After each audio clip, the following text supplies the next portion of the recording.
ഗെയിമിന്റെ ഭാഗമായിട്ട് എടുക്കുന്നു. ഞാൻ അവിടെ നിന്ന് എല്ലാം അവിടെ വെച്ച് മറന്നിട്ട് പോകുന്നതാണ്, കളഞ്ഞിട്ട് പോകുന്നതാണ്.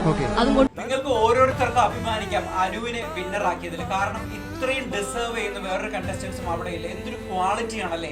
ഗെയിമിനെ ഗെയിമായി കണ്ട് അതിന് വെളിയിൽ ഇറങ്ങിയതിനു ശേഷം ആരെയും ഒരു അക്ഷരം ഒരു കുറ്റം പോലും പറയാതെ ഇപ്പോഴും നിൽക്കുന്ന ഏക മത്സരാർത്ഥി അത് അനുമോള് തന്നെയാണ്. ഒരു പക്ഷെ ഏറ്റവും കൂടുതൽ യോഗ്യതയുള്ളത്, എല്ലാവരും വഴക്ക് പറയാനും അല്ലെങ്കിൽ കുറ്റം പറയാനും അല്ലെങ്കിൽ കാരണം ഏറ്റവും കൂടുതൽ പീഡനം അതിനകത്ത് നേരിട്ടത് അനുമോളാണെന്ന കാര്യത്തിൽ ആർക്കും ഒരു തർക്കം ഉണ്ടാകത്തില്ല. അതുകൊണ്ട് തന്നെ ഏറ്റവും കൂടുതൽ വെളിയിലിറങ്ങി വന്നിട്ട് പരിഭവം പറയാൻ അർഹപ്പെട്ട ഒരാളാണ് അനുമോള്. പക്ഷെ അനുമോളിന്റെ മറുപടി നിങ്ങൾ കേൾക്കും. പക്ഷെ തിരിച്ചു നിങ്ങളൊന്ന് ആലോചിച്ച് നോക്കി, ബാക്കി ഇറങ്ങിയവരും ബിൻസി ആവട്ടെ ശൈത്യ ആവട്ടെ ഓരോരുത്തരും വെളിയിൽ ഇറങ്ങിയതിനു ശേഷം എന്തോരോ ഇന്റർവ്യൂ കൊടുത്തു. ഒരു നല്ല വാക്ക് ഈ അനുമോളിനെ പറ്റി പറഞ്ഞിട്ടില്ല. പോട്ടെ, നല്ല വാക്ക് വിടൂ, പകരം എന്തൊക്കെയാണ് കേൾക്കുന്നത്? ഫുൾ കുറ്റവും കുഞ്ഞായ്മയും ഇപ്പോഴും അസൂയും കുശുമ്പും മുത്ത് കംപ്ലീറ്റ് ആയിട്ട് തല തെറിച്ച രീതിയിൽ വർത്താനം പറയുന്ന ഒരു രീതി മാത്രമാണ് നമ്മളെല്ലാരും